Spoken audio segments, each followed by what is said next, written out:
Hello there. So you want to know how you can simply go ahead and donate using Venmo. This is going to be the only video that you'll ever need to watch on the internet. So with that being said, let's get straight into the video, shall we? To donate with Venmo, either find a charity's verified profile in the app's pay/request section and tap donate, or use a pay with Venmo button or QR code on a charity website or campaign page, which opens the app for a quick and in-app payment to the organization. It's a fast way to give without entering card details using your linked card or Venmo balance.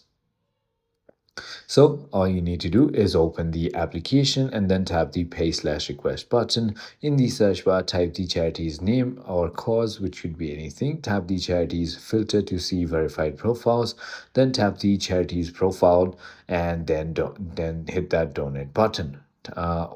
That is all you need to do. I hope this video was helpful to you. If it was, hit that like button and I'll see you on the next one.